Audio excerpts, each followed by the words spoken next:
Good evening. I'm Stacey Amos for News Channel 8, and these are the top stories we're working on tonight. Juan Louis Hospital performs several groundbreaking operations. Recent arrests from the VIPD saturated patrols, and it's bigger and better than ever before. These stories and more are up next on News Channel 8.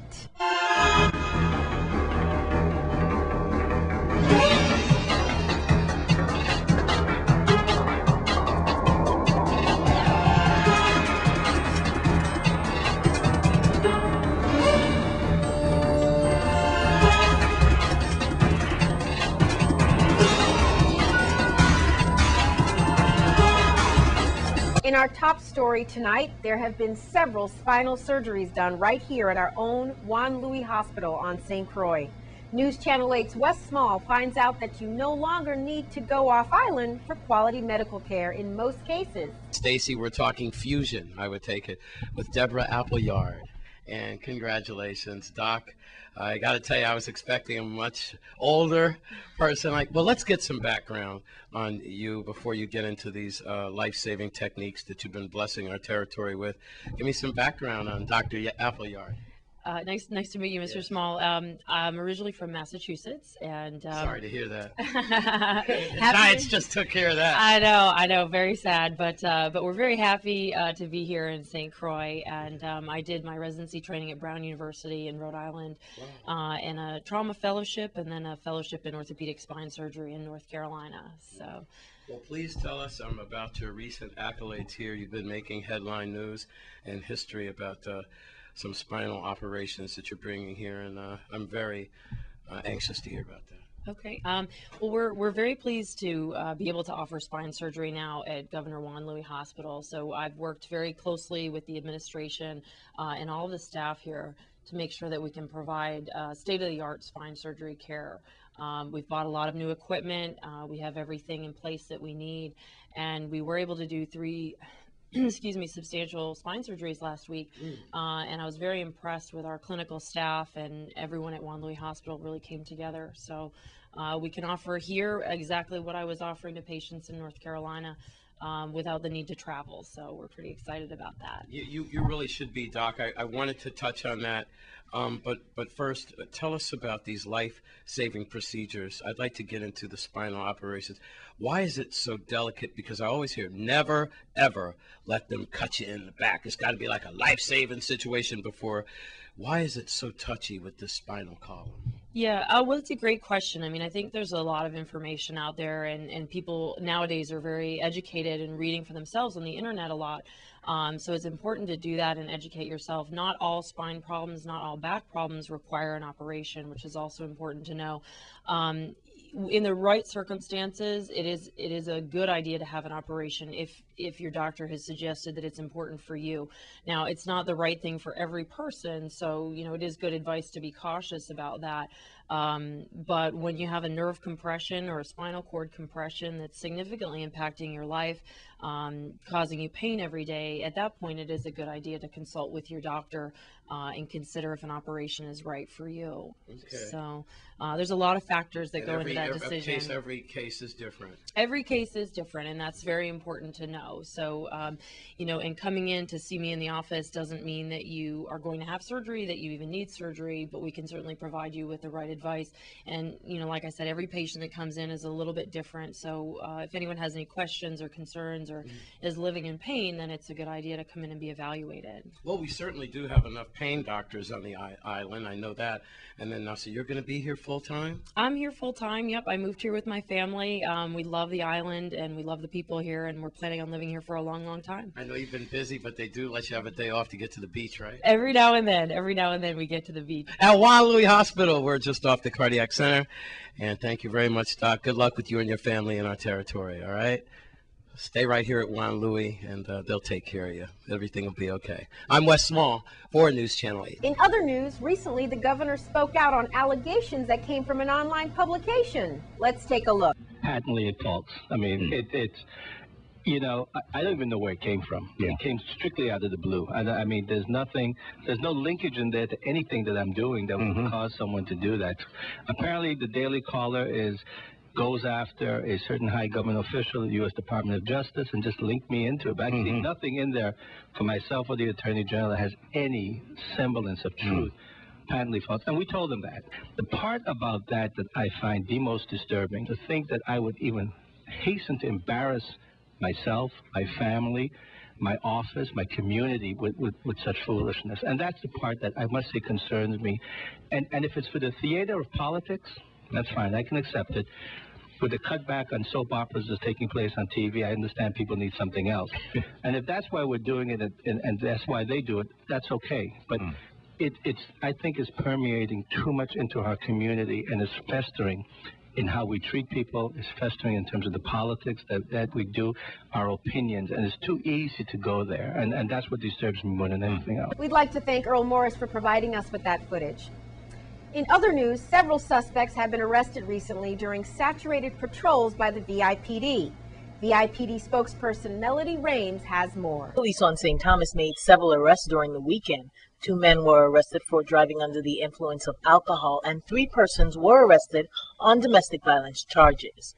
Police arrested 57-year-old Junior Colwood and charged him with driving under the influence of alcohol. Colwood was stopped by officers at about 5:30 p.m. on Friday, February 3rd, on Veterans Drive, where he was observed swerving on the road.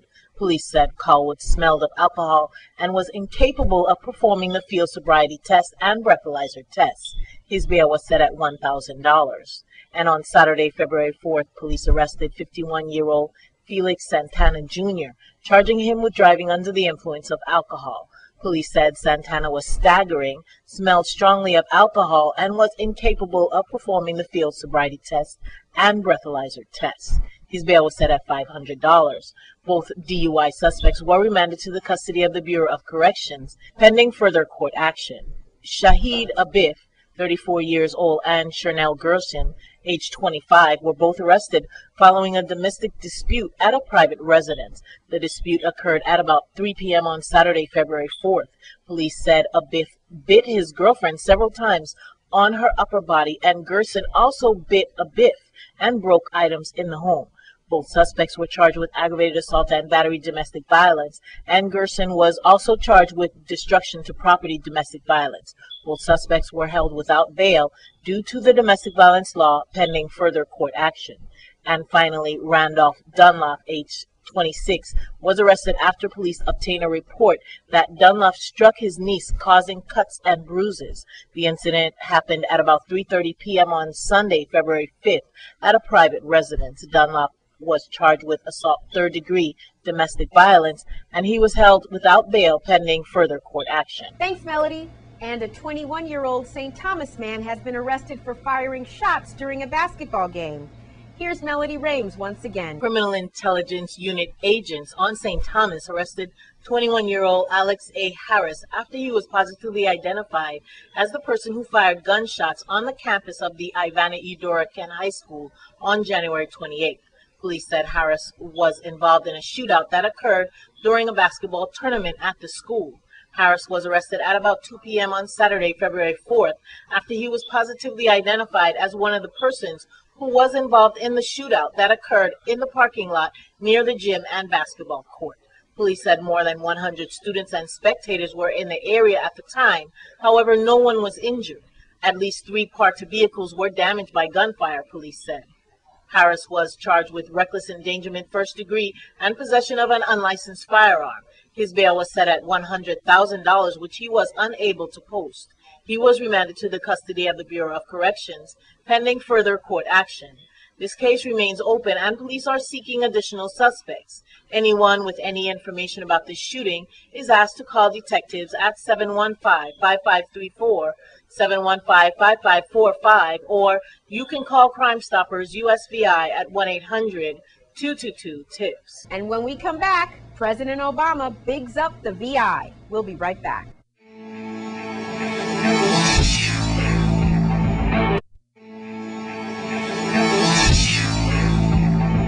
Well, President Obama does know about us here in Paradise. We're talking about our tourism situation. Let's take a look. President Barack Obama's executive order announcing a suite of initiatives to significantly increase travel and tourism to the United States has been welcomed by Tourism Chief of the U.S. Virgin Islands as not only a major step forward for the world's biggest travel tourism economy, but also an opportunity for our territory to look at how we might harvest the new opportunities arising from the president's bold initiative. United States Virgin Islands Commissioner of Tourism Beverly Nicholson Doughty added, however, it was important for island territories of the United States to ensure those implementing the president's initiative in Washington, D.C. fully understand the critical importance of tourism to small island economies like the U.S. Virgin Islands. Long-haul travelers spend an average of $4,000 U.S. on each visit, so they applaud President Obama for taking much-needed steps to expand the visa waiver program, reduce time taken to wait for an interview, and increase the capacity to process visas in China and Brazil by 40% during this year. Thank you, President Obama. Good looking out. And we're gearing up for the 41st St. Croix Agricultural Fair. News Channel 8's Wes Small is at the fairgrounds with the details. Thanks a lot, Stacy. You know, I love these stories out in the beautiful sunshine with two beautiful young ladies here. And I have here Miss Clarice Clark. And she is public relations, but the official title for UVI is? I'm the Public Information Specialist for the UVI Cooperative Extension Service. Wonderful. And this next beautiful lady is Sue Lakos, better known as the Cake Lady. How you doing? Hi, good afternoon. I'm hanging in there, tired, but hanging in there. All right. Boy, we don't want to put out our ages here, but it's fantastic. We are here to bring you the 41st St. Croix annual agriculture fair, where people come literally from all over the world. And we're going to start with Miss Clarice Clark. If you have any information about your vendors and where you should be by now, this is the preliminary Channel 8 report that you want to get on. So I'm going to start right then with you, Miss Clark, and we'll see and make sure that everyone's in place. Well, thanks for being here once again. Yeah. This is the time of the year that I get really excited about this event. It's the largest agricultural exposition in the territory, and I would go as far as in the Caribbean, because we are having so many islands that are, you know, want to come and participate. And this year we have an off-island group from Dominica that they haven't been with us for quite some time, and they're coming back this year. And so they're coming with their produce and arts and craft. And of course we have the usual Antigua, St. Kitts, Nevis, Guyana, Grenada. You know, we have a whole bunch of island Caribbean neighbors that are coming to visit us. But this year is particularly special because we're focusing on the youth. And our team is Youth in Agriculture, growing our future. And with the economic hardship that we're experiencing, this is the exact time for us to refocus our energies on agriculture. And it's particularly special because this year the university is celebrating their 50th Jubilee anniversary and also the 40th anniversary of being a land-grant institution. So the university is celebrating a special, very special anniversary, and therefore the grounds this year is named in honor of the university. So when you come on the 18th of February, 18th through the 20th, you're gonna be on the grounds of UVI's 50th and land grant program's 40th fairgrounds. So we're inviting everyone. You can't miss this wonderful event. This is the largest event where you have so many activities, our local foods, our arts, our vendors. Of course, the most important core of the fair is our farmers, and this is the place if you want to buy all of your fresh produce. And Sue here is with me, she's a livestock coordinator, and I know all of the youngsters, they just enjoy going to the livestock barn. What's them things now, everybody, the little, what are they, the little rabbits? We've got a whole Chicos, bunch of little, what are they called, the chica things? We've got rabbits coming, we've got guinea pigs coming. All sorts of chickens, from big Jersey giants that actually, if you stand them on the ground, they're about this tall. They're must just be monsters. from Newark, like me. And well, that could be. That's right. You're from Jersey too. And then we've got the little kiki-liki. That's what I'm trying to say. The little bantam chickens that are no bigger than this. They're sold out every year. Every year. And I've got several vendors coming in this year that have specifically bought Japanese bantams to raise up.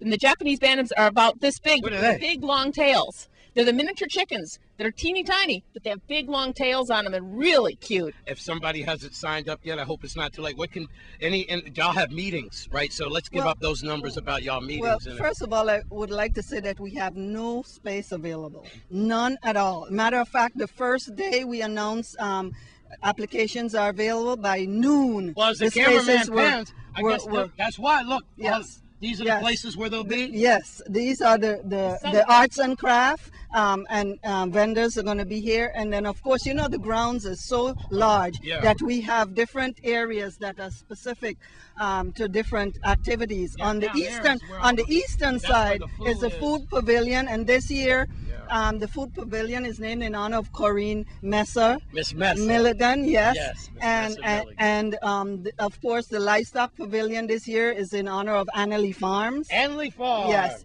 and the farmers market is Priscilla Pat Antoine. Oh, the Antoine. Yes, and so these are very active people all the time in our AgriFest, and each year we try to give honor to those who participate to make this event such a wonderful event.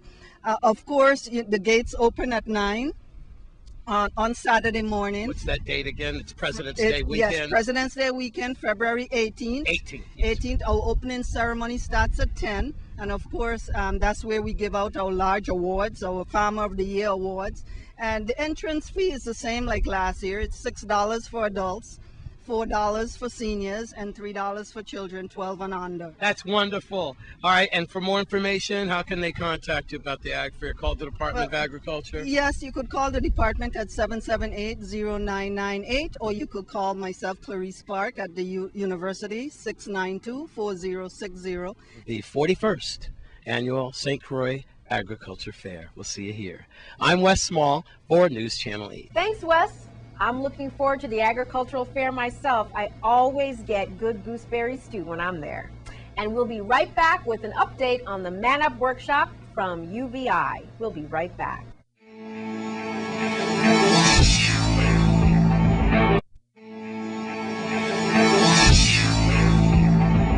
And today at the UVI campus on St. Croix, we take a look at the Male Empowerment Man Up workshop. The perception of young men out in this community has to change.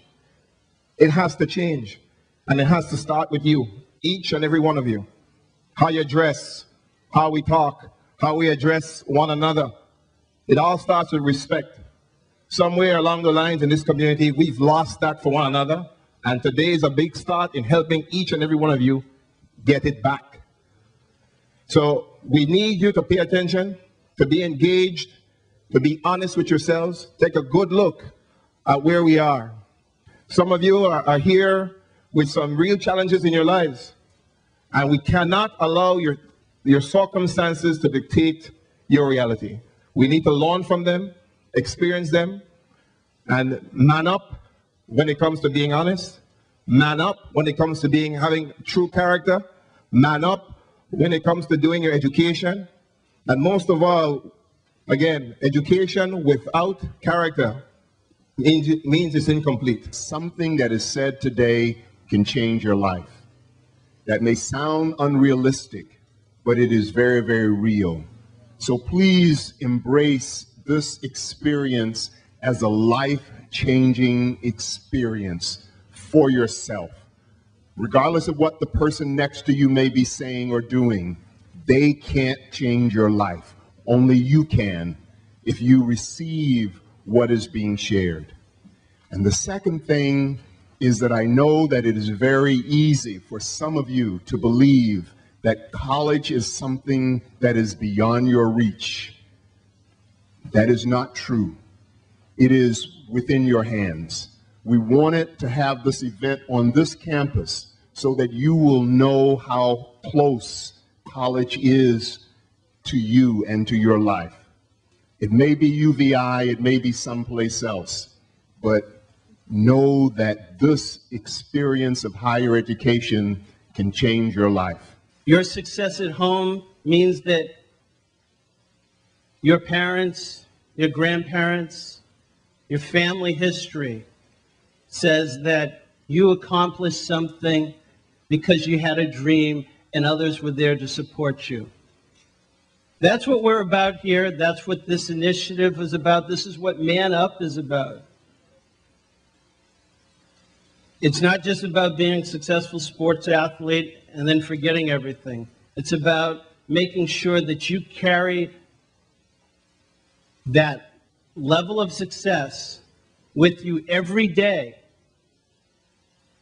And you think about the consequence of an action and make sure that you take the right course. Anybody familiar with Tim Tebow?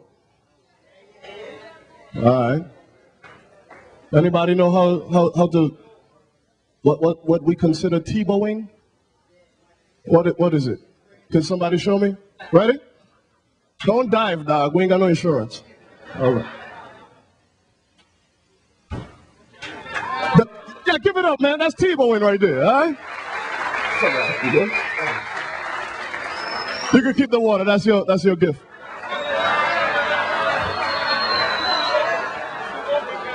Sharing is caring. You drink already? Oh, bring it back, boss. Bring it back.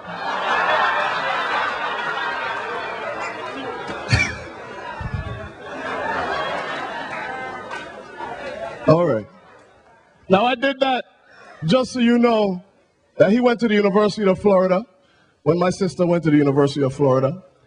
He was a good scholar athlete. I don't care what nobody says about Tim Tebow. I respect that brother for what he does for young people, for people with issues, people with problems, for his ability to know that he has work to do and his willingness to do it, to lead by example, and to have that balance in college of academics, athletics, and God. Every adverse situation you face, the way you handle it will determine where you get from that point. You and I can never determine what people will do to us, but we can determine how we respond. It's a decision we make. I want to ask you today to make a decision in your life to go the right way. I ask you to make a decision not to let the circumstances of life determine where you get, but have a dream in your heart that aims for the top. And I want to tell you that God will help you accomplish that if you will but trust him.